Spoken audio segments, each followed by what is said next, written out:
सव्वा पावपनासनो मंगलानं च सभ्येसिं परमं हवै मंगलम परमं हवै मंगलम। देवेंद्र स्वामी महाराज आपकी आज्ञा, भगवान आपकी आज्ञा, गुरु जी महाराज आपकी आज्ञा। उत्तराध्ययन सूत्र के 33वें अध्ययन का विवेचन करने की आज्ञा चाहते हैं। परम आदरणीय, परम वंदनीय, परम पूजनीय 24 तीर्थंकर भगवान, पंच परमेष्टि भगवान तथा ज्ञानी, ध्यानी, त्यागी, तपस्वी समस्त ऊर्जा महापुरुषों के चरणों में भावपूर्वक वंदन। आराध्य गुरुदेव पूज्य श्री आचार्य भगवान तपसी जी महाराज साहब, पूज्य श्री माता जी महाराज साहब आदि समस्त उपकार चरणों में भावपूर्वक वंदन। संस्कार भारती वाणी भूषण पूज्य श्री कृष्ण सुधा जी महाराज साहब के चरणों में भावपूर्वक वंदन। यहाँ उपस्थित सभी धर्म प्रेमी भाइयों तथा बहनों, हम लोग अंतराय कर्म देख रहे हैं।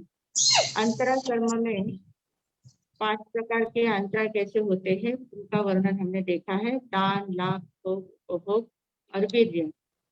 आज हम देख रहे हैं कि इन 5 प्रकार के अंतराय कर्मों का बंधक क्यों कैसे न हो, बंधन न होने के उपाय क्या है, और ये 5 जो प्रकृतियां हैं अंतराय कर्म की, इनका जब क्षय हो जाता है तो कौन से आत्मा में प्रकट होते हैं।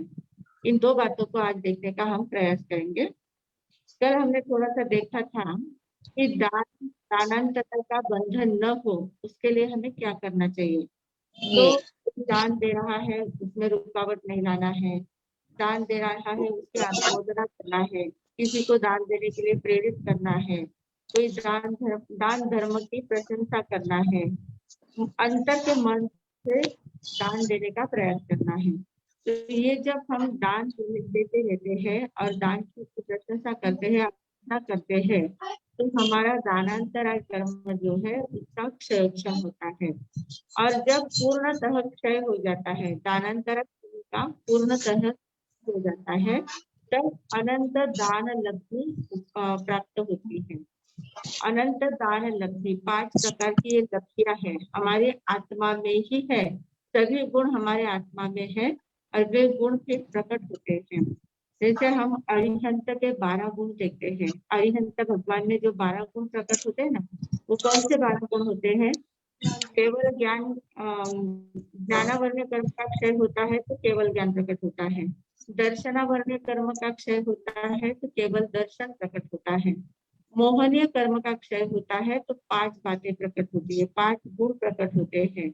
पहली बात क्षायिक सम्यक्त्व की प्राप्ति होती है। मोहनीय कर्म क्षय होने के क्षायिक सम्यक्त्व होता है। फिर यथार्थ मित्र होता है। इंद्रिय विजय होता है। अकषाई होते हैं और अवेदी होते हैं। ये 5 बातें, 5 गुण प्रकट होते हैं।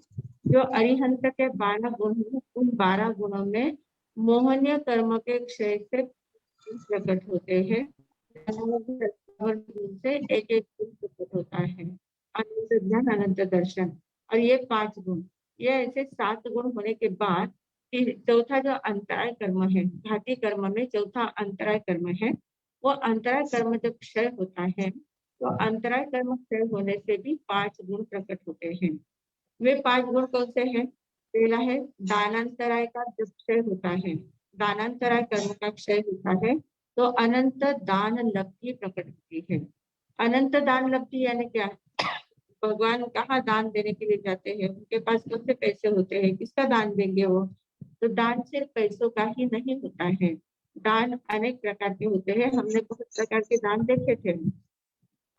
उन सभी दानों में सर्वश्रेष्ठ जो दान है वो ज्ञान दान है। ज्ञान का दान करते हैं भगवान। कौन सा दान करते हैं। अनंत ज्ञान, उनको अनंत ज्ञान उनका तो प्रकट हो चुका है। उस अनंत ज्ञान को वो लोगों में बांटने का काम करते हैं। लोग अनंत ज्ञान का दान करते हैं। सभी प्राणी मात्र को बोधि बीज देने का काम करते हैं। देना है, कुछ भी देना है ना, तो देना है। कौन सी बातों, उत्कृष्ट बातों का दान करते हैं। उत्कृष्ट बातों को दान उनके द्वारा होता रहता है, क्योंकि दान लब्धि उनको प्राप्त होती है। तो सभी प्राणी मात्र को बोधि बीज का दान देते हैं। बोधि बीज यानी क्या? बोधि बीज यानी जो बोध प्राप्त होने का जो बीज है मतलब सम्यक दर्शन। बोधि बीज का अर्थ होता है सम्यक दर्शन।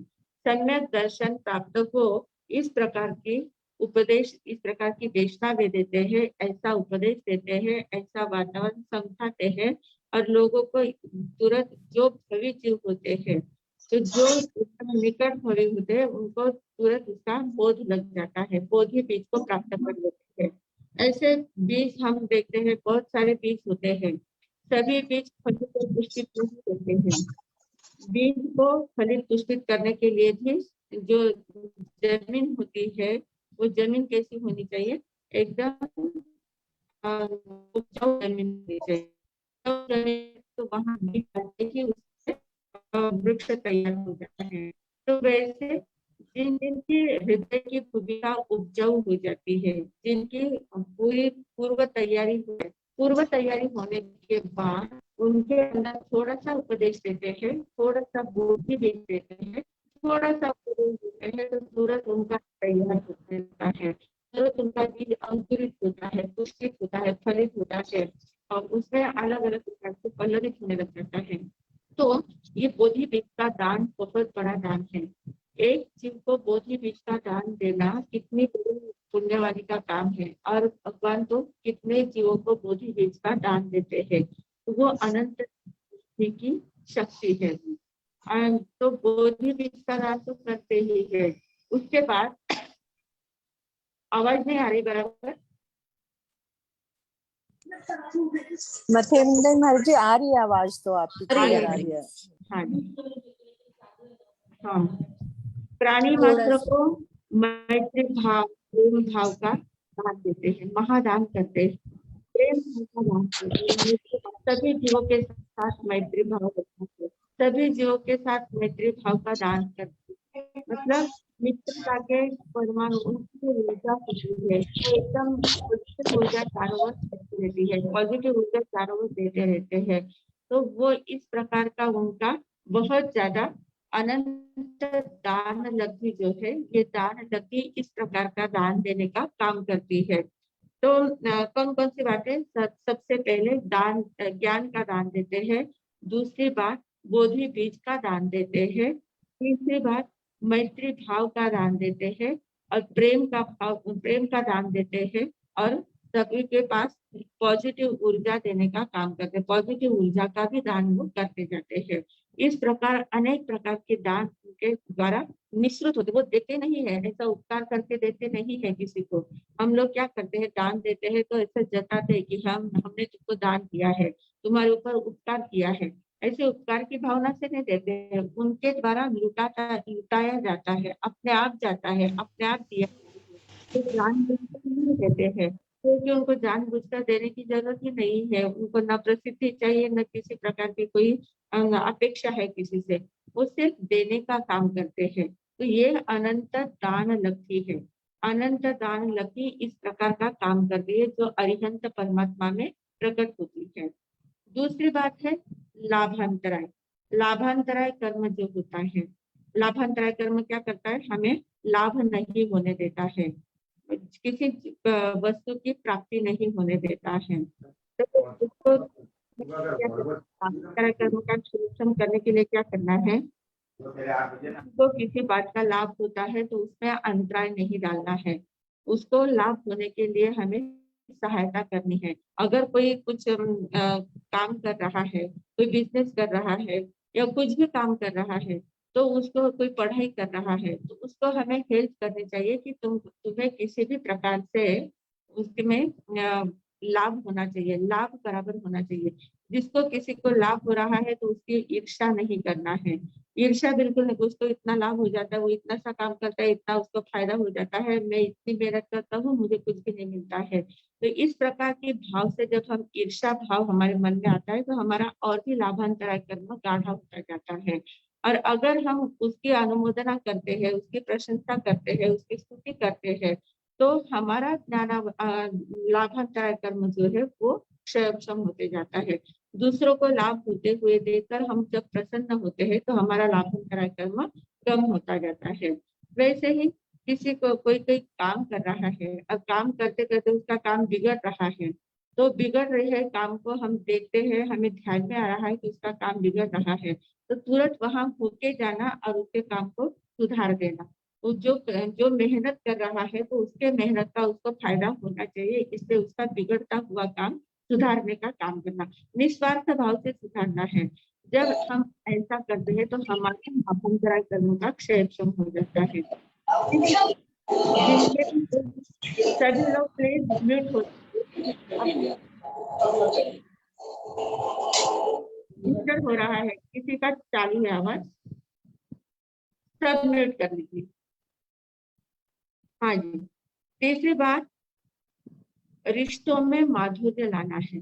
जिनके भी रिश्ते घर में भाई बहन है, भाई भाई है, माँ बाप है, सास बहू है, जो जो भी लोग हैं, उन सभी लोगों के जो सभी लोगों के रिश्ते जो है, उन रिश्तों में अगर कुछ थोड़ी सी कड़वाहट आ जाती है, कभी कुछ बोलाचाली हो जाती है, थोड़ा बहुत कुछ इज्जत उज्जत हो जाता है, तो उसमें हमें तुरंत माधुर्य लाने का प्रयास करना है। हमें ध्यान में आ जाता है कि इनका रिश्ता थोड़ा सा बिगड़ रहा है, तो तुरंत उस रिश्ते बिगड़ते हुए रिश्ते को भी सुधारने का काम करना।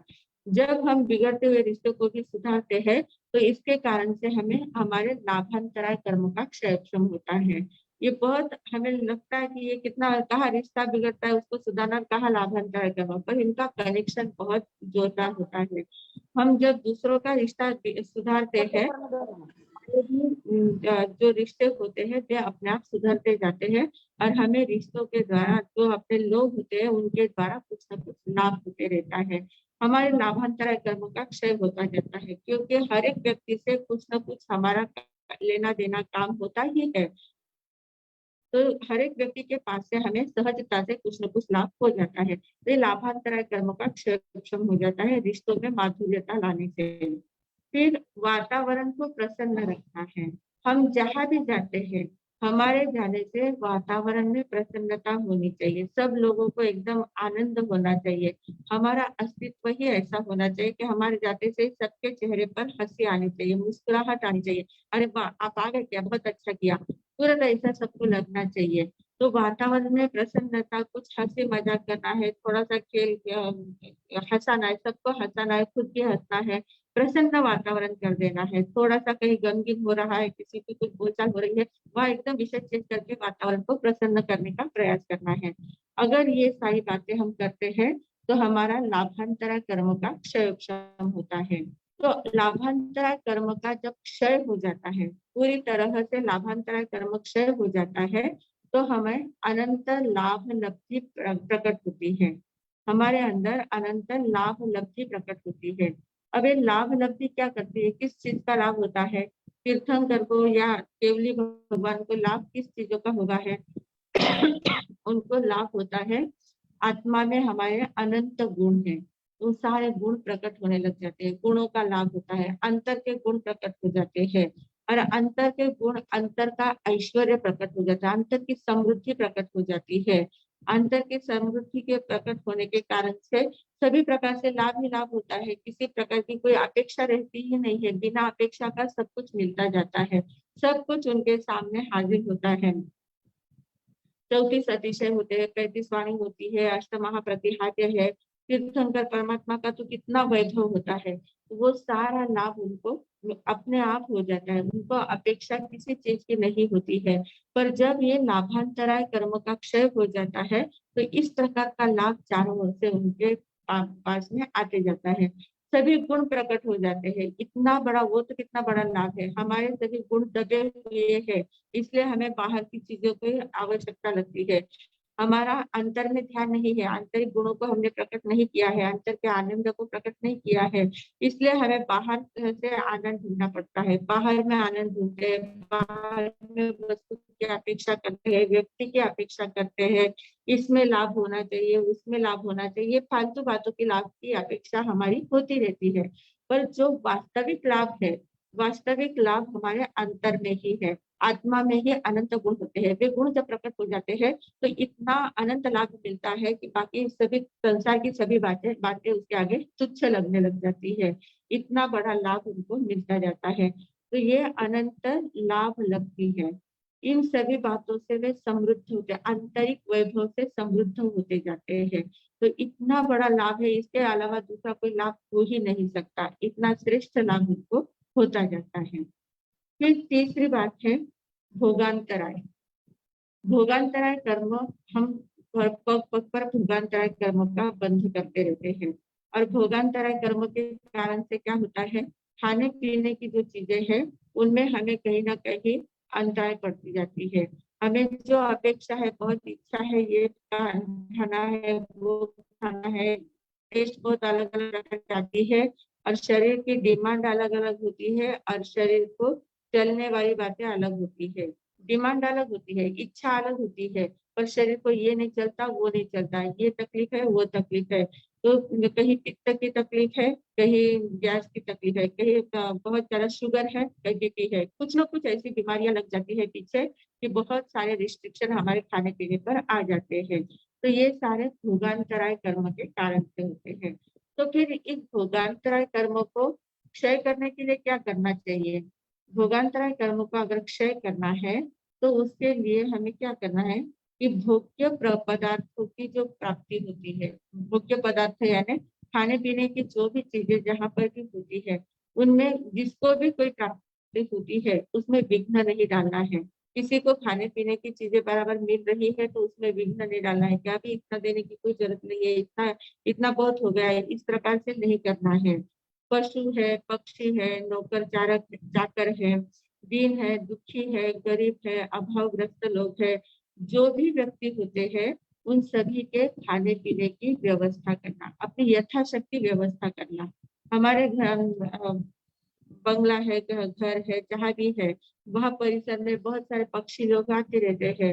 अब गर्मी के दिन है, गर्मी के दिनों में पक्षियों को पानी पीने की बहुत आवश्यकता होती है, पानी कहीं पर उनको मिलता नहीं है, तो उनके पानी की व्यवस्था करना, कहीं भी कुंडे लगाकर पानी रख देना, ठंडा पानी रखना, ताकि वो पानी पीकर शांति उनको मिल जाए।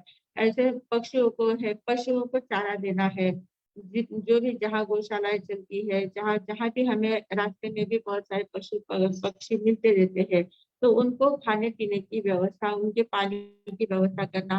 कहीं पर भी पानी, जहाँ गर्मी के दिन है तो सभी जगह जहाँ जानवर है वहाँ पानी की व्यवस्था उनकी करना है, खाने की व्यवस्था करना है। फिर वो कोई गरीब लोग है, गरीब लोगों को जो भी रास्ते में भीख मांगते रहते हैं, तो ऐसे लोगों को पैसे देने की अपेक्षा खाने पीने की चीजें देना है।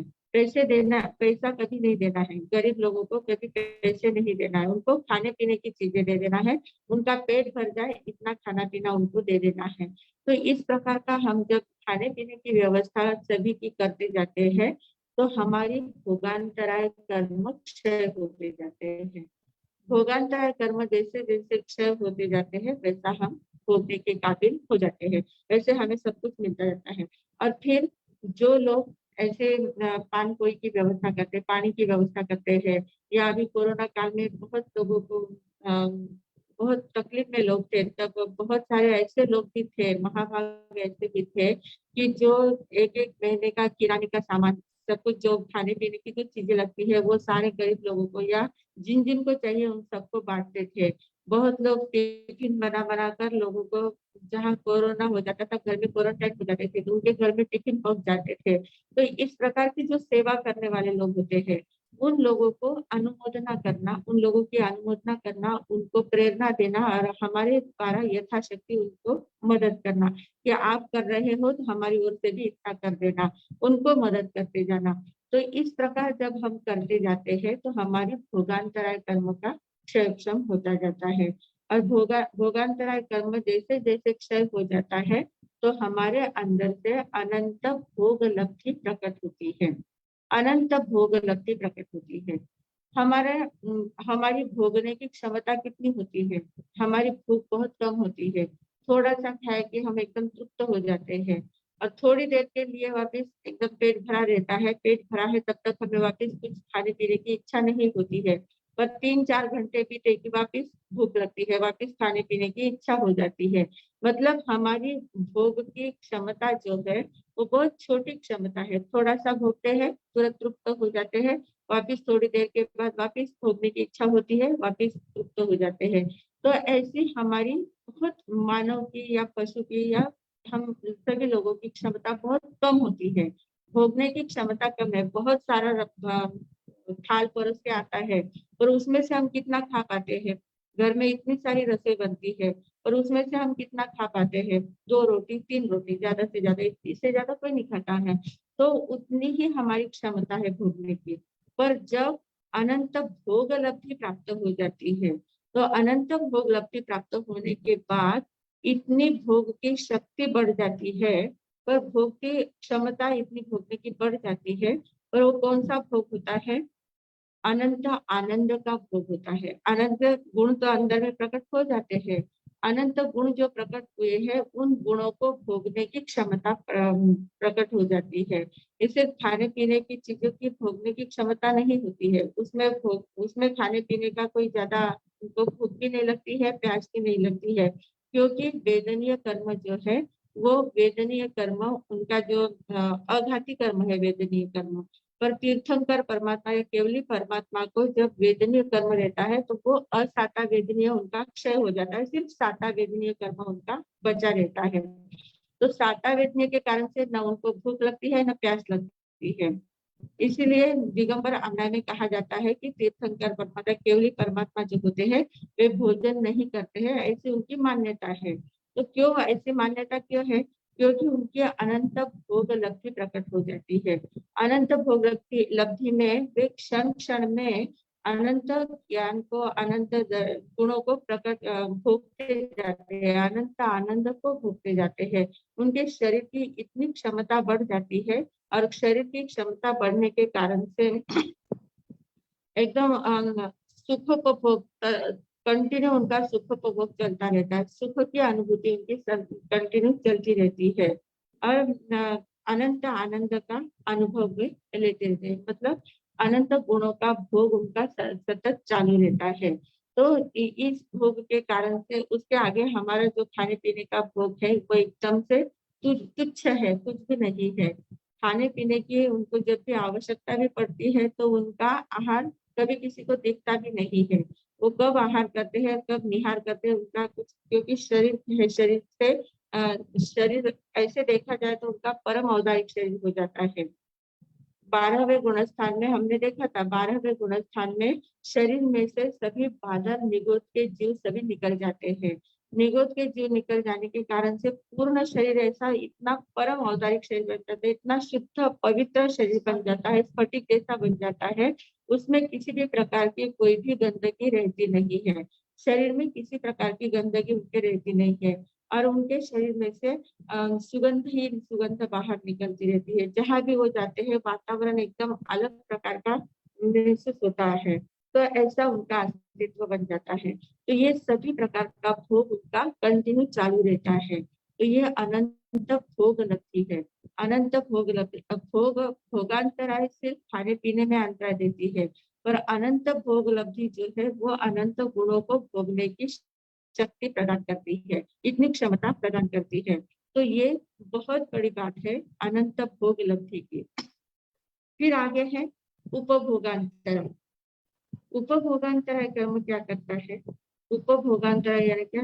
जो बार-बार उपयोग में आने वाली चीजें हैं, उनका उपभोग करने में अंतराय आती है। जैसे वस्त्र, पात्र वगैरह जो भी एक मकान है, फर्नीचर है, जो भी चीजें हैं, उन चीजों को भोगने में, उपभोग करने में अंतराय आती है, तो उपभोगांतराय है। तो उपभोगांतराय कर्मों को कम करने के लिए क्या करना चाहिए? उपभोगांतराय कर्म अगर हमें कम करना है, तो किसी की कोई चीज अगर कोई मकान बना रहा है, किसी के घर में फर्नीचर बन रहा है, कोई गहने बना रहा है, कोई कपड़े बना रहा है, कोई कोई भी चीजें खरीद रहा है, तो ये जो भी चीजें जो ले रहा है, जो या जो बनवा रहा है, तो उसको हमें सहायता करनी है। उसको देखकर ईर्ष्या नहीं करनी है, द्वेष नहीं करना है, उसमें हमें अंतराय नहीं डालना है, उसके उसके अंदर विघ्न नहीं उपस्थित करना है कि क्या अभी इतना करने की कोई जरूरत नहीं है, या कोई मकान बना रहा है, हमारे पास से कोई चीजें उनको चाहिए, तो उन चीजों का हम इतना दाम बढ़ा देते हैं कि वो खरीद ही नहीं पाए और उसका मकान का काम रुक जाए। इस प्रकार का कोई भी रुकावट डालने का काम नहीं करना है। तो जो काम कर रहा है उसमें अगर हम सहायता करते हैं, उनको हेल्प करते हैं, उनको हर बात की अनुमोदना करते जाते हैं और मदद करते जाते हैं, प्रसन्न मन से मदद करते रहते हैं, तो हमारी उपभोगांतराय कर्म का क्षय होता जाता है। हमारे जो उपभोगांतराय कर्म है उनका क्षय होते जाता है। फिर इन बातों में तो मदद करता ही है। फिर और भी बातें बहुत है, उपभोगांतराय के क्षय के लिए बहुत सारी बातें हैं। दूसरी बात है, कहीं पति पत्नी का झगड़ा हो रहा है, पति पत्नी है और उनमें झगड़ा हो रहा है, उनमें कुछ अनबन बन रही है, बिना काम के मिसअंडरस्टैंडिंग हो जाती है और उसके कारण से अगर उनमें बेबनाव बन रहा है, तो ये बात जब हमारे ध्यान में आती है तो उनका मन मुटाव हमें मिटाना चाहिए, उनके झगड़े को मिटाना चाहिए, झगड़े को मिटाकर उनमें आपस में वापिस प्रेम भाव जगाना चाहिए। अगर ऐसा करते हैं तो वैसा करने से हमारे उपभोगांतराय कर्मों का क्षय होता है, क्योंकि दूसरों में प्रेम भावना का जागरण कर दिया है, तो उनमें प्रेम का जागरण किया है तो हमारे अंदर का उपभोगांतराय कर्मों का क्षय होता है।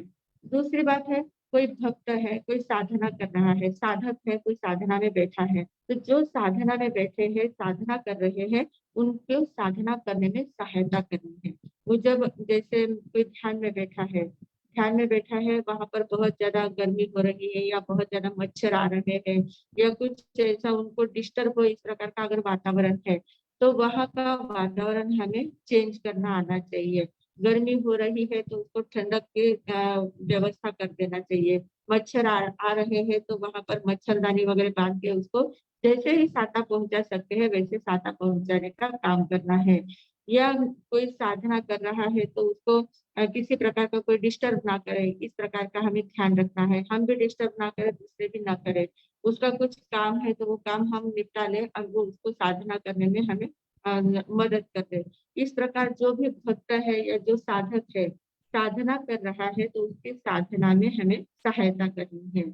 कुछ भी कोई सी भी साधना हो, सिर्फ ध्यान की ही साधना नहीं है, कोई जप की साधना करता है, कोई तप की साधना करता है, कोई स्वाध्याय की साधना करता है, अलग अलग प्रकार की साधनाएं होती है। तो जो भी साधना जो व्यक्ति कर रहा है उसको मदद करना है, उसको अगर हम साता पहुंचाने का काम करते हैं, उसकी साधना में सहायता करने का काम करते हैं, तो हमारा उपभोगांतराय कर्म का क्षय होता जाता है। फिर है गुरु शिष्य, गुरु और शिष्य है, और गुरु शिष्य में भी कभी कभी हो जाता है, कोई कभी कभी गुरु बहुत ज्यादा क्रोधी होते हैं, शिष्य नम्र होता है, कभी कभी शिष्य में कुछ अहंकार ज्यादा होता है, गुरु बहुत अच्छा समझाने का प्रयास करते हैं, तो उन दोनों में अगर कहीं बेबनाव बन रहा है या उनमें ऐसा मन मुटाव आ गया है, शिष्य को लगता है कि मैं ऐसे गुरु के पास नहीं रह सकता, मुझे तो अलग ही जाना है, इस प्रकार जो भी उनकी उनकी भावना बनती जाती है, उनमें बेबनाव अगर बन रहा है गुरु शिष्य में, तो उस गुरु शिष्य में जो बनते हुए बेबनाव को हमें मिटाना चाहिए। अगर हमारी क्षमता है, हमें अगर कुछ समझता है, हम उनकी बातों को समझने की पात्रता हमारे अंदर है, तो हमें वैसा करना है कि उनका मन मुटाव मिटाना है। अगर हमारे अंदर क्षमता नहीं है, तो जिसमें जो क्षमता है, कोई संघ के प्रमुख लोग है या कोई दूसरे और दूसरे बड़े संत साधु संत है, किसी को भी जाकर बताकर उनमें से जो मन मुटावपन है उसको मिटाने का प्रयास करना है। उनमें वापस प्रेम भाव जागृत होना चाहिए, गुरु शिष्यत्व भाव जागृत होना चाहिए, शिष्य में विनय नम्रता को जगाना है, गुरु में वात्सल्य भाव को जगाना है, और ऐसा करके दोनों का आपस में मेल बैठाना है और उनका जीवन सुखकर करने का प्रयास करना है। जब हम गुरु शिष्य की बातों में उनका जीवन सुखकर करने में मदद करते हैं, किसी भी प्रकार से हम करते हैं या करवाते हैं, या जो कर रहा है उसको अनुमोदना देते हैं, या किसी को करने के लिए प्रेरणा देते हैं, या जो कर रहा है उसकी प्रशंसा करते हैं, तो इस प्रकार जिस जिस बात से हम उसकी अनुमोदना कर सकते हैं, तो उस कारण से हमारा भोगांतराय कर्म का क्षय होता जाता है। फिर और एक बात महत्वपूर्ण है, माँ और बच्चों में विरह कभी नहीं डालना है। माँ और बेटा, बेटा हो बेटी हो, जो भी बच्चे हैं उसके माँ के, माता के जितने भी जो भी बच्चे होते हैं, उन माता और पुत्रों में, माता माँ बाप और पुत्र, इनमें कभी भी विरह नहीं डालना है, उनमें कभी भी अलगाव नहीं लाना है। बहुत से आजकल तो बहुत ज्यादा चलता है, एक तो क्या होते हैं, बेटे बहुत ज्यादा पढ़े लिखे हो जाते हैं, फॉरेन में जाकर पढ़ते हैं, फिर वहीं पर सेटल हो जाते हैं, वहीं पर जॉब करते हैं, सेटल हो जाते हैं, और इधर माँ बाप बेचारे इतने कष्ट करके पढ़ाते हैं और उनकी हालत एकदम खराब हो जाती है, उनको देखने तक नहीं आ पाते हैं, उनकी प्रॉपर्टी पर का पूरा हिस्सा ले लेते हैं, प्रॉपर्टी पूरी अपने पास ले लेते हैं और उनको एकदम ऐसे वृद्धाश्रम में कहीं पर भी डाल देते हैं। तो ऐसा होता है। तो ऐसा क्यों होता है? क्योंकि बहुत बार क्या हो जाता है कि जब बेटे की शादी हो जाती है, शादी होने के बाद बेटा अपनी पत्नी में इतना ज्यादा आसक्त बन जाता है, और पत्नी का कर्तव्य होता है कि उसको अपने पति को अपनी माँ से कभी दूर नहीं करवाना चाहिए। पत्नी को चाहिए कि अपने पति और सास को कभी भी अलग नहीं करना चाहिए। सास को भी अपनी माता के समान मानकर उनके साथ में रहकर दोनों का प्रेम अब बढ़ाना ही चाहिए, प्रेम को घटाना नहीं चाहिए।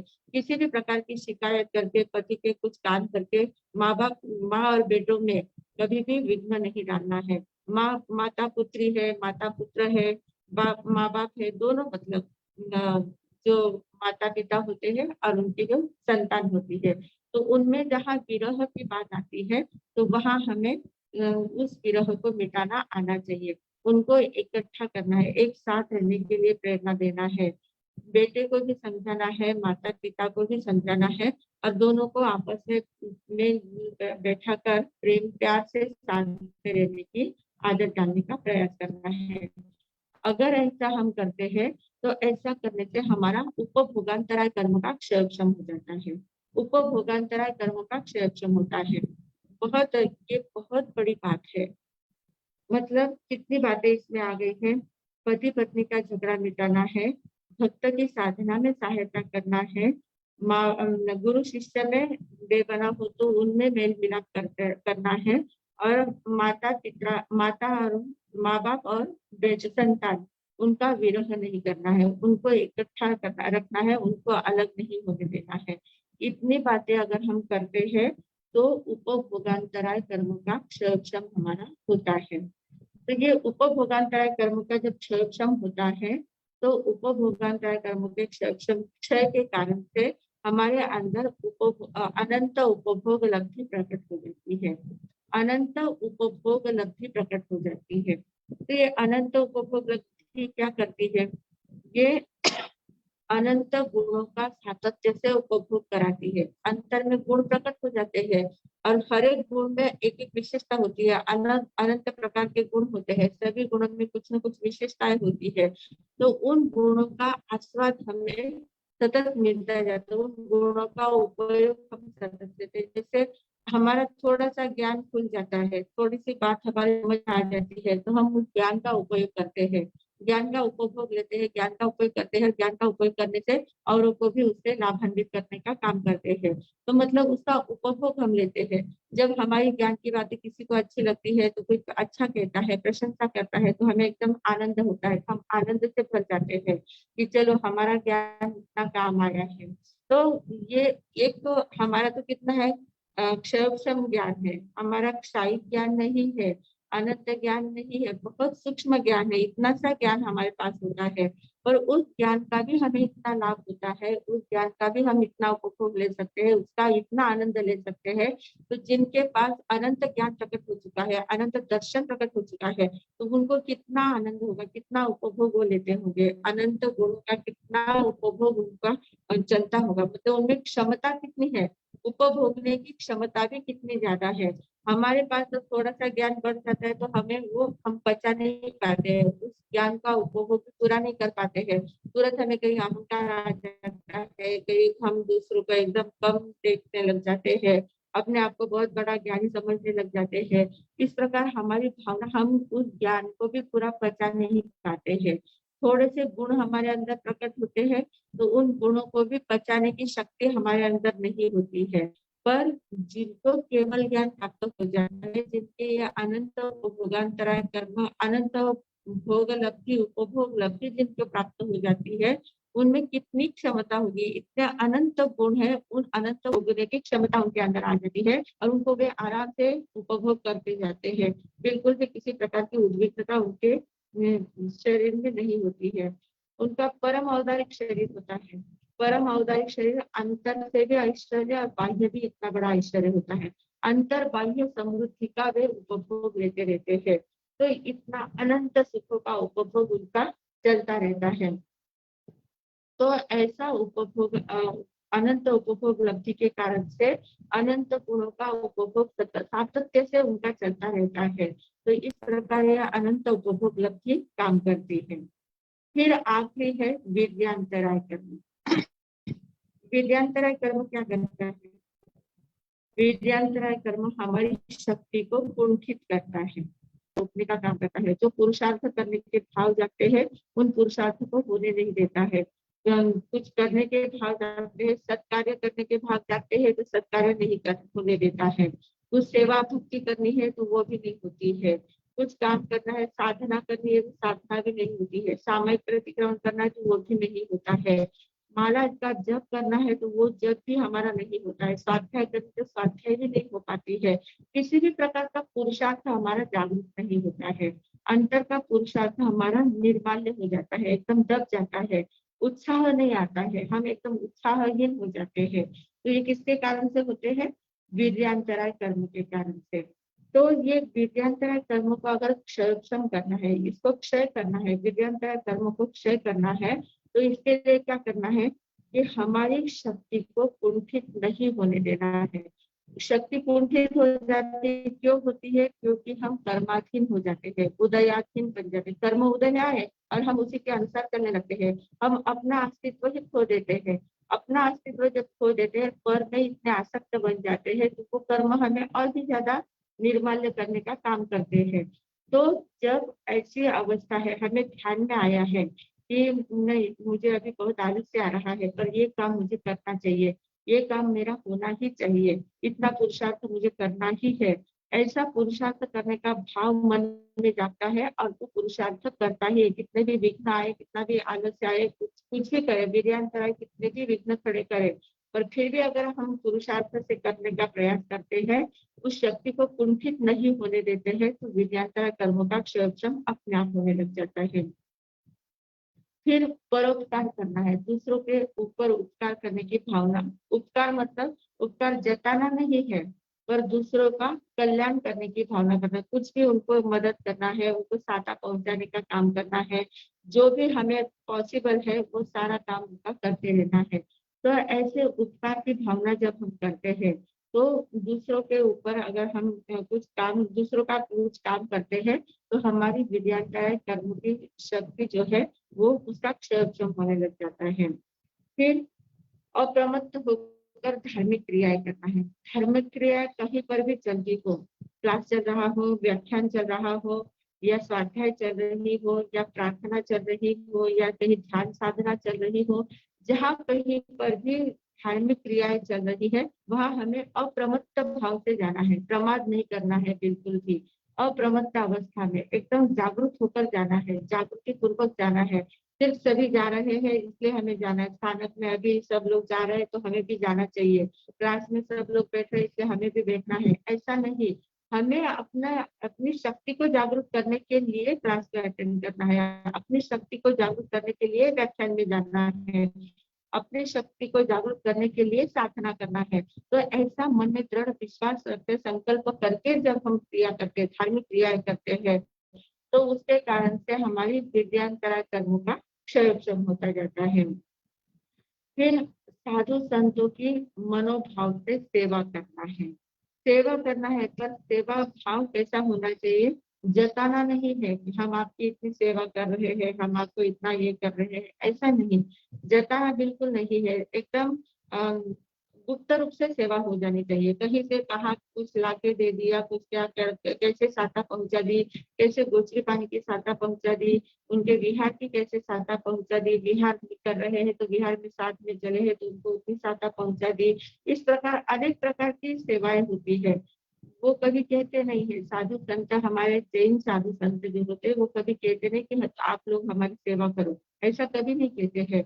और सेवा वे लेते भी नहीं है, गृहस्थों की सेवा नहीं लेते हैं कि हाथ पैर दबा दो, आप ये कर दो वो कर दो, ऐसा नहीं है। वो अपना काम स्वयं ही करते हैं, श्रमण कहलाते हैं। स्वयं ही श्रम करते हैं, अपना जो भी काम है वो स्वयं करते हैं। पर गृहस्थी लोगों का, श्रावक श्राविकाओं का कर्तव्य होता है, हमारा ये कर्तव्य है कि हम उनको किसी न किसी प्रकार से साटा पहुंचाने का काम करें, किसी भी किसी भी प्रकार से वयावच करने का काम करें। तो ये साधु संतों की सेवा करना है। फिर दूसरों के मन में शांति, समाधान, आनंद मिले, ऐसा हमारा व्यवहार होना चाहिए। सभी को हमारे कारण से सभी को शांति मिले, सबको एकदम समाधान होता रहे। हाँ, ये व्यक्ति है ना तो हमारा काम एकदम बराबर हो जाएगा, इसके कारण से हमें कहीं पर भी कोई अड़चन नहीं आएगी। इस प्रकार सबका विश्वास हमें संपादन करना आना चाहिए। इतने मनोभाव से सबकी सेवा भाव से सेवा करना है। अपनी शक्ति को जागरूक करने के लिए दूसरों की सेवा करना है। तो ऐसा जब हम करते हैं तो हमारे दिव्यांतराय कर्मों का क्षय होता जाता है।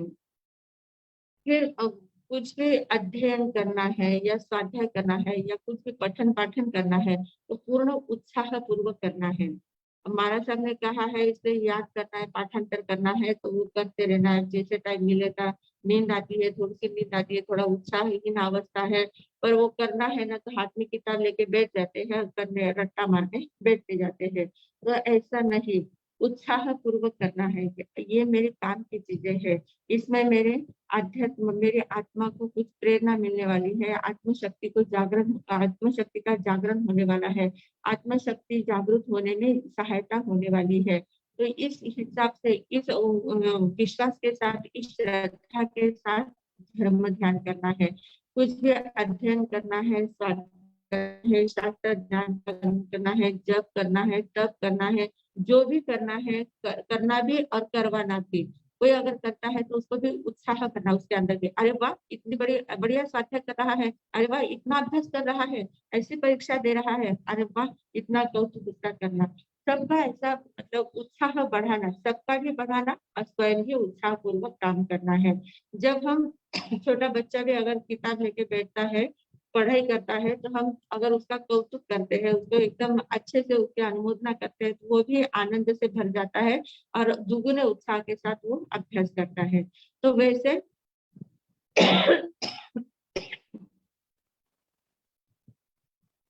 हमें भी ये अध्ययन, शास्त्र ज्ञान, शास्त्र स्वाध्याय वगैरह जो भी कुछ करना है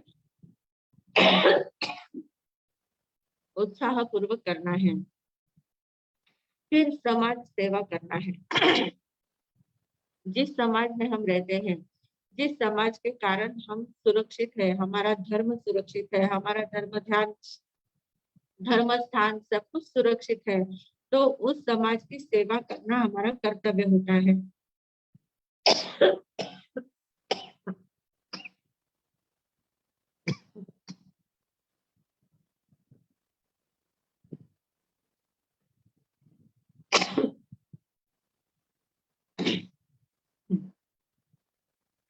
तो इतनी बातें जब हम करते हैं तो हमारा वीर्यांतराय कर्म का क्षय होता है। और वीर्यांतराय कर्म का क्षय होता है तो अनंत वीर्य लब्धि प्रकट होती है, अंतर से अनंत वीर्य लब्धि प्रकट होती है। अनंत वीर्य यानी क्या? सर्वश्रेष्ठ पुरुषार्थ कौन सा है? वीर्य यानी पुरुषार्थ करना, शक्ति को उपयोग में लाना, शक्ति का उपयोग करना, उसको वीर्य कहते हैं।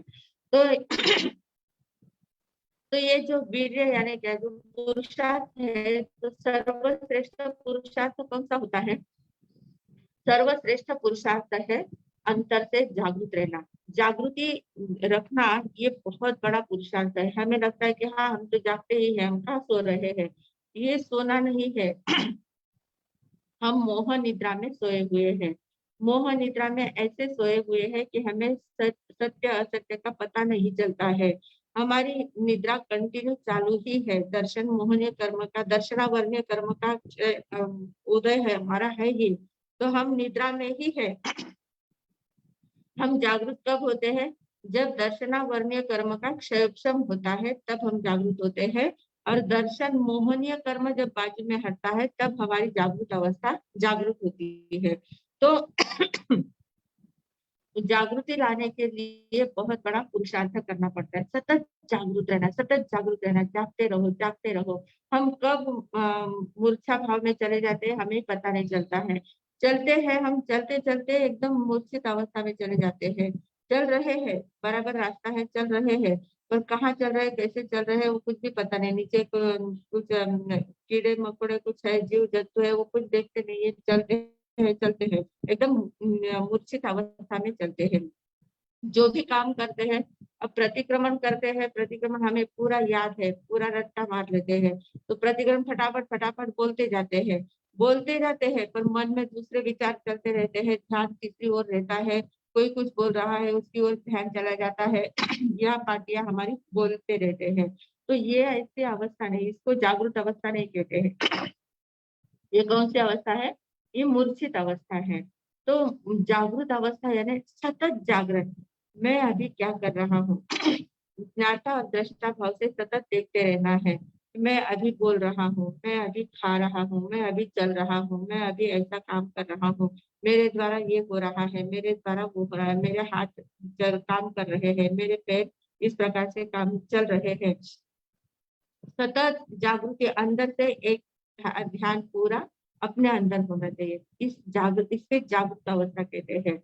तो जब अनंत वीर्य लब्धि प्रकट होती है तो सतत ये तार हमारी जागृति की तार हमारी सतत चालू रहती है, सतत जागरण रहता है। कभी निद्रा का सवाल ही नहीं आता है, क्योंकि दर्शनावर्ण्य कर्म भी पूरी तरह से क्षय हो जाता है। तो दर्शनावर्ण्य कर्म का क्षय हो गया तो निद्रा का सवाल ही नहीं आता है। केवल भगवान को निद्रा का विषय ही नहीं रहता है, तो सतत जागरण रहता है। तो ये सतत जागृति ये बहुत बड़ा पुरुषार्थ है, बहुत बड़ी अनंत वीर्य शक्ति है। हमारी ये वीर्य शक्ति यहीं पर कुंठित होती है, हम जागते ही नहीं है। हमें कितना ही कहा जाता है, ध्यान में भी बैठते हैं तो ध्यान में जो सूचना देने वाले होते हैं वे बार बार सूचना देते रहते हैं, जागते रहो, ध्यान में रखो, निद्रा में मत जाओ। पर फिर भी हमें कब नींद आ जाती है, कब हम विचारों में खो जाते हैं, हमें पता ही नहीं चलता है। हम विचारों में बहुत ज्यादा खोते जाते हैं और उसके कारण से हम मूर्छित अवस्था में चले जाते हैं। इतने ज्यादा विचाराधीन हो जाते हैं तो कोई कौन क्या बोल रहा है वो भी हमें समझ में नहीं आता है। इतनी ज्यादा मूर्छित अवस्था हमारी हो जाती है। पर जिसकी अनंत वीर्य लब्धि प्रकट हो जाती है वो सर्वश्रेष्ठ पुरुषार्थ उनका होता है आत्मरमणता, सतत आत्मरमणता चालू रहती है। स्व को छोड़ के वे कहीं जाते ही नहीं, स्व में ही स्थित रहते हैं, स्व में स्थित रहकर ही सब कुछ करते हैं। सब कुछ बाहर का काम सब कुछ करते हैं, विहार भी करते हैं, देशना भी देते हैं, बोलते भी है, सब कुछ करते हैं, पर अपने आप को एक क्षण एक समय के लिए भी वो विस्मृत नहीं करते हैं। इतनी ज्यादा अप्रमत्त अवस्था होती है, इतनी ज्यादा जागरूक अवस्था होती है। तो ये अनंत वीर्य लब्धि के कारण से होती है। और उनका क्षायिक सम्यक तो होने के कारण से उनकी जो पर्याय है वो पर्याय बाहर, आत्मा की जो निकलने वाली पर्याय है वो बाहर जाती ही नहीं है, आत्मरमण में ही वो रहती है, स्व में ही वो पर्याय स्वयं का ही आनंद लूटने का काम करती रहती है। तो ये बहुत बड़ी अनंत वीर्य शक्ति काम करती है, अनंत वीर्य लक्ष्मी इतना बड़ा काम करती है। तो इस प्रकार हमने देखा है ये अंतराय कर्मों के क्षय करने से 5 प्रकार की लब्धियां प्राप्त होती है। अनंत दान लब्धि, अनंत लाभ लब्धि, अनंत भोग लब्धि, अनंत उपभोग लब्धि और अनंत वीर्य लब्धि। ये 5 प्रकार की लब्धियां अंतराय कर्मों के क्षय होने से प्रकट होती है। तो इस प्रकार आज हमने देखा है कि 8 कर्मों का ये 8वां कर्म था, आखिरी कर्म था हमारा। तो 8 ही कर्मों का 8 ही कर्मों के प्रकृतियों को देखा है, 8 कर्मों के स्वरूप को देखने का प्रयास किया है, 8 कर्मों के प्रकृतियों के स्वभाव को देखने का प्रयास किया है और उनके बंध के कारणों को भी देखने का प्रयास किया है और बंध कैसे तोड़े जाए उसका उपाय भी देखने का प्रयास किया है। इन आठों प्रकृतियों के बारे में जितना शक्य हो सकता है, जितनी अपनी क्षमता है, जितनी अपनी बुद्धि है, जितनी अपने बोलने की क्षमता है, समझने की क्षमता है, उतना समझाने का प्रयास किया है। तो इसमें इन सभी बातों को समझकर हमें इनके बंध से बचने का प्रयास करना है। किन किन कारणों से इन कर्मों का बंध होता है, उनका बार बार चिंतन करना है, मनन करना है कि मेरा किन कारण से कौन से कर्म का बंध होता है, तो उससे बचने का प्रयास करना है। और कैसे इन कर्मों को हम तोड़ सकते हैं, उसको तोड़ने का प्रयास करना है, क्षयक्षम करने का प्रयास करना है। जितना क्षयक्षम करने का प्रयास करते जाएंगे, उतने कर्मों का क्षयक्षम ज्यादा होता जाएगा और अंतर की शक्ति हमारी खुलती जाएगी।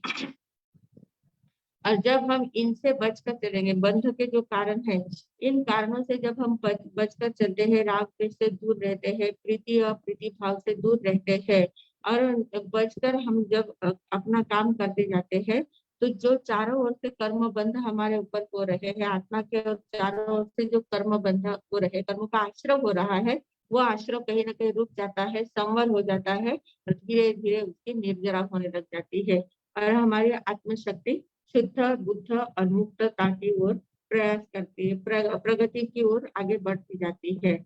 तो इस प्रकार इन आठों कर्मों की बातों को सभी लोग अच्छी तरह से समझने का प्रयास करें, और समझने के बाद वैसा ही आचरण करने का प्रयास करेंगे, तो आपकी भी अनंत वीर्य लक्ष्मी प्रकट होने में देर नहीं लगेगी।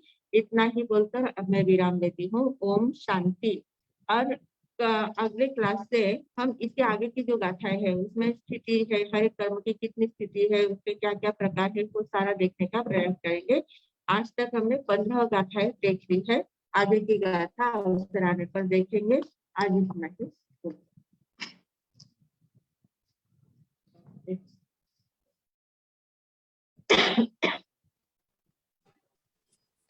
हाँ, बहुत लेट हो गया ना, 10 बज गए। हाँ 2 मिनट बोल। मथानंदन सभी जिज्ञासु साधकों को भावपूर्वक नमस्कार। आज हमने 5 अंतराय कर्म तोड़ने के बाद कैसी लब्धियां प्राप्त होती है देखा। अभी इस लब्धि कौन प्राप्त करते हैं, तो केवल ज्ञानी प्राप्त करते हैं। यानी हमें अभी क्या क्या बनना चाहिए, केवल ज्ञान की ओर हमारी प्रगति होनी चाहिए।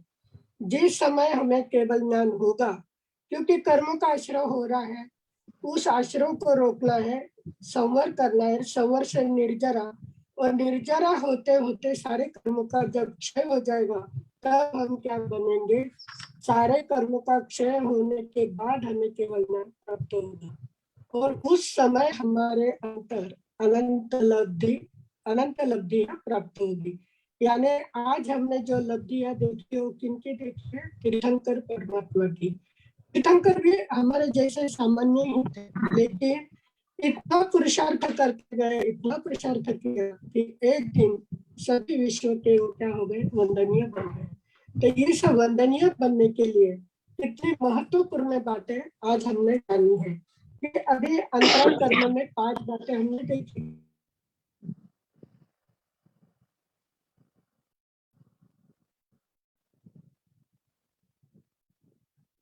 आवाज नहीं है। हेलो, आवाज नहीं, आवाज क्या हुआ? आवाज नहीं है? शायद नेट का प्रॉब्लम होगा। चलो पचकान करवा लेते हैं। हाँ हाँ हाँ। ओम शांति शांती शांती. उगय सूर्य नवकारशी पोरशी देर पोरशी आपापरा धारणा उपैसे पश्चान अस्नम पानम खैमम सैमम अनर्थना भोजनम सहस्त्रागारणम सव समाशी वत्तियागारणम ओसिरे ओसिरे दूसरे. आज का कल का एकासना. ओम शांति शांति शांति. उगय सूर्य एकासनारा एकटक उकार दिवसना तिनिहा रातना 24 पचकान अस्नम खैमम सैमम अनर्थना भोजनम सहस्त्रागारणम सव समाशी वत्तियागारणम ओसिरे ओसिरे ओसिरे. कल से हमारी आयन बिल ओरी चालू हो रही है. जिनको भी आयन बिल करना है हाथ जोड़ ले. ओम शांति शांति शांति. उगय सूर्य आयन बिल एकटक उकार दिवसना तिनिहा रातना 24 पचकान पांच विगेरा पचखान अनर्थना भोजनम सहसा गारणम सब समाधिवत्या गारणम ओसिरे ओसिरे ओसिरे। सभी के पचखान हो गए हैं। अब मंगल पाठ सुना देते हैं। ओम शांति शांति शांति। गुरुदेव की आज्ञा से चित्ताहि मंगलम अरिहंता मंगलम सिद्धा मंगलम साहु मंगलम केवली पंडितो धम्मो मंगलम। चित्ताहि लघुत्तमा अरिहंता लघुत्तमा सिद्धा लघुत्तमा साहु लघुत्तमा केवली पंडितो धम्मो लघुत्तमो। चित्ताहि शरणम पवज्जामि अरिहंते शरणम पवज्जामि सिद्धे शरणम पवज्जामि साहु शरणम पवज्जामि केवली पंडितम धम्मम शरणम पवज्जामि। चार मंगल चार उत्तम चार शरणा दुख हरना सुख करना और शरणा कोई जो भवि प्राणी आदरे तो अक्षय अमर पशु। बोले भगवान महावीर स्वामी की जय। आचार्य भगवंत की जय। पूज्य श्री माता जी महाराज साहब की जय। संस्कार भारती वाणी भूषण पूज्य श्री प्रीति सुधा जी महाराज साहब की जय। सब साधु संतन की जय। आज के आनंद की जय। कर्मों की उदिरना करने का मार्ग दिखाने वाले, कर्म की लीला सिखाने वाले परम पूज्य संयम प्रीति जी महाराज साहब जी को बहुत बहुत धन्यवाद। आभार आभार आभार। आशा दरडा जी कहते हैं कि पेशेंट को हर पल टोकना पड़ता है, मना करना पड़ता है, ये मत खाओ, इतना ही खाओ, अब बस हो गया। क्या इसमें भी अंतराय कर्म बनते हैं? अंतराय कर्म कब बनता है? हमारा उसके पीछे भाव क्या है? अगर उसकी तबीयत के हिसाब से अगर हम करवाते हैं, तो कल परसों भी कहा था कि छोटे बच्चे अगर ऐसा बच्चों को रोकना पड़ता है, टोकना पड़ता है, उसमें बनते हैं। उनकी तबीयत के हिसाब से हम ध्यान रखते हैं उनका, तो ये विवेक होता है। इसमें अंतराय कर्म का बंधन नहीं होता है। अंतराय कर्म कब होता है कि कोई किसी नौकर चाकर को हम कोई हमारे घर में से कोई व्यक्ति उसको अच्छे से परोस रहा है, तो हम उसमें कहते कि इतना देने की कोई जरूरत नहीं है, इतना बस हो गया, थोड़ा सा ही दे दो, इतना ज्यादा पेट भर देने की कोई जरूरत नहीं है। इस प्रकार के जब भाव हमारे होते हैं, तब अंतराय कर्म का बंधन होता है। छाया जी बोल रहे हैं कि बहुत ही एक्सीलेंट क्लास है गुरनेर साहब, लगता है एक क्षण भी वक्त ना जावे, क्लास ही अटेंड करते रहूं, बहुत सुंदर है मथेन वंदा में। तो उनको ऐसे एक क्षण भी क्लास का विलंब। आपकी वो दृष्टि है, आप इसलिए आपको अच्छा लगता है, ऐसा कुछ नहीं है। इतना सुंदर है, ऐसा कुछ नहीं है।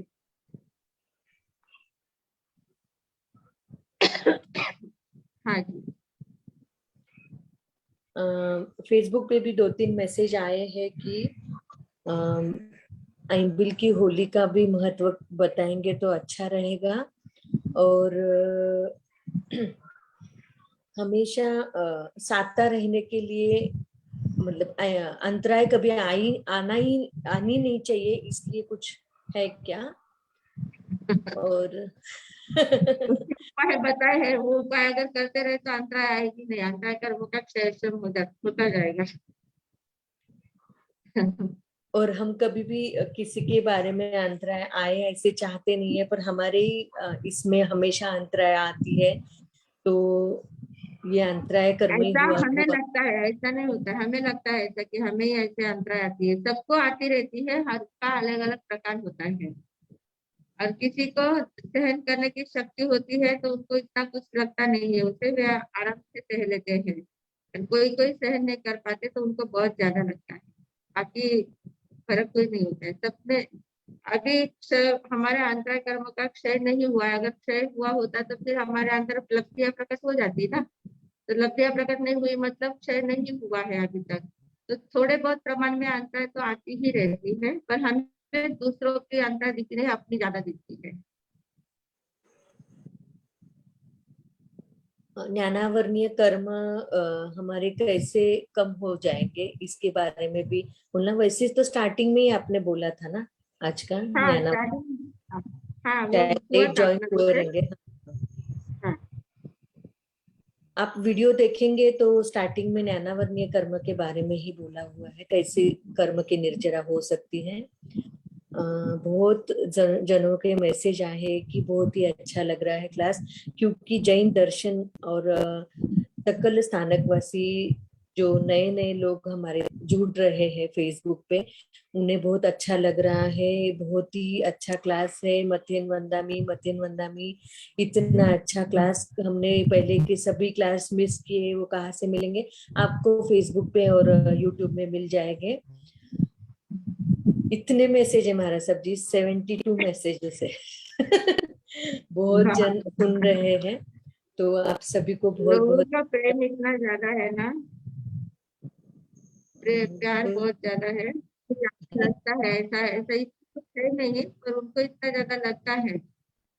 और वो क्या होता है, जो बातें हमारे मन जैसी होती है, जो हमें टच कर जाती है ना, तो फिर उन बातों के लिए हम बहुत ज्यादा भावनाशील बन जाते हैं। बाकी इतना विशेष कुछ नहीं है, होता रहता है। इतना तो कुछ करने जैसा भी कुछ नहीं है, तो अपना कर्तव्य है। जो पढ़ा है, जो समझा है, थोड़ा बहुत समझाने का प्रयास किया है, और उसमें अगर कुछ कम ज्यादा होता है तो उसके लिए भी स्वामी को थोड़ा हम कहते ही है, क्षमत कामना करते हैं। कहीं अभिनय आशा न हुई हो भगवान के वाणी के, जिन शासन की कहीं अभिनय आशा न हुई है, कम ज्यादा कहने में आया हो, तो उसके लिए क्षमत कामना करते हैं।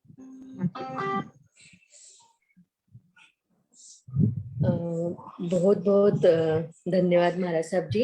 अगले गुरुवार को हम बराबर महावीर जन्म का जो कार्यक्रम रखेंगे, उसमें आप जिसी को भी साल भर में या जो भी आपने क्लास एपिसोड आपने अटेंड की है, किसी ने नंदी सूत्र का अटेंड किया है, किसी ने सम्यक दर्शन का अटेंड किया है, किसी ने कर्म सिद्धांत का, और तीनों भी अटेंड किए हैं, उन्होंने अपने वक्तव्य, अपने जो आपने जो महसूस किया वो अच्छी तरह से आपने लिख के रखो, या फिर वहां पे बोल सकते हैं आप। गुरुवार को 14 तारीख को हम महावीर जन्म, हमारा 1 साल हो रहा है क्लास चालू हो के, इसके लिए हम वर्धापन दिन मना रहे हैं। तो आप सभी को रिक्वेस्ट है कि आपको किसी को भी बोलना रहेगा तो आप तैयारी करना और आप बोल सकते हैं। और अभी हम मिलेंगे सोमवार रात 9 बजे। हाँ,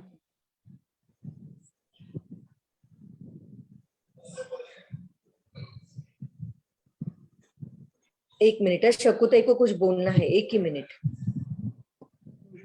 मैं अनम्यूट करती हूँ उनको, वो अभी ज्वाइंट हुए है ना, को होस्ट नहीं है वो।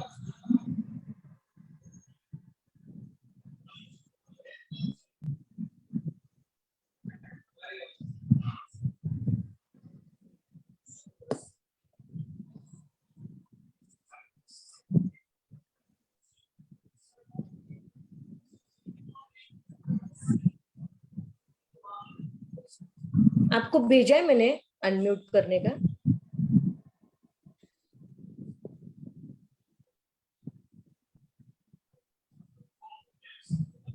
शकुंतला जी चौधरी, आपको मैंने अनम्यूट किया है।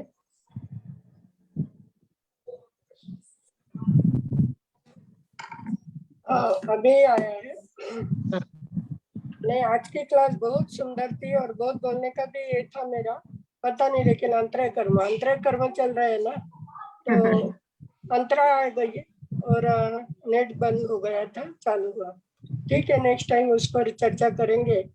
और थोड़ी थोड़ी जो सभी की भावना है, तो थोड़ा रिवीजन भी हम पूरा एक क्लास होने के बाद करेंगे, या थोड़ा पीडीएफ भेजने का प्रयास है। किसी ने लिखा है ना, वो भी शायद भेजेंगे, कि जो नए नए मेंबर जुड़े हैं उनको सभी को यूट्यूब की भी लिंक भेजना है, फेसबुक की भी, सभी को भेजो तो सभी को अच्छी तरह से। और कर्म सिद्धांत की तो मुझे लगता है सभी ने सुननी चाहिए, क्योंकि बहुत महत्वपूर्ण बातें हो चुकी है, हो रही है, और हम लोग खाली सुन के रहना नहीं है, इस पर चिंतन करना है।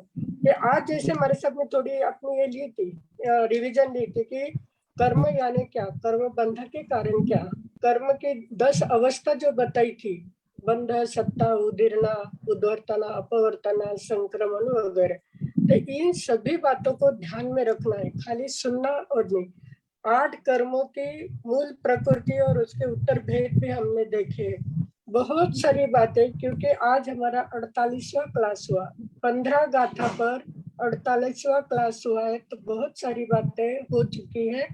तो YouTube के माध्यम से आप सुनोगे ही, और बाकी सभी हमारे साथ 10 गाथा का जो विश्लेषण करने वाला वो भी बहुत महत्वपूर्ण रहेगा, तो सभी इससे जुड़ते रहे।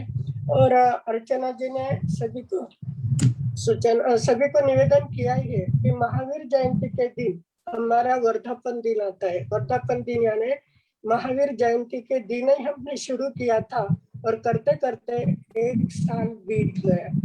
1 साल में कई बातें हमने सुनी है, क्या क्या हमें हमारे जीवन में परिवर्तन आया या किसी को कुछ अनुभव आया या आपने कुछ जाना है, आपको कैसा लगा। तो उस दिन जो भी बोलना चाहेंगे सभी को बोलने को चांस दिया जाएगा। थोड़ी क्लास हमारी लंबी चलेगी, लेकिन सभी ने बोलने का प्रयास करना है। आपके पास अभी 7-8 दिन है, अच्छी तरह से जो आपके विचार है सबके सामने प्रस्तुत करने का प्रयास करना। इसी मंगल भावना के साथ चलेगा। अभी हम मिलेंगे सोमवार रात 9 बजे। सभी को बहुत बहुत धन्यवाद।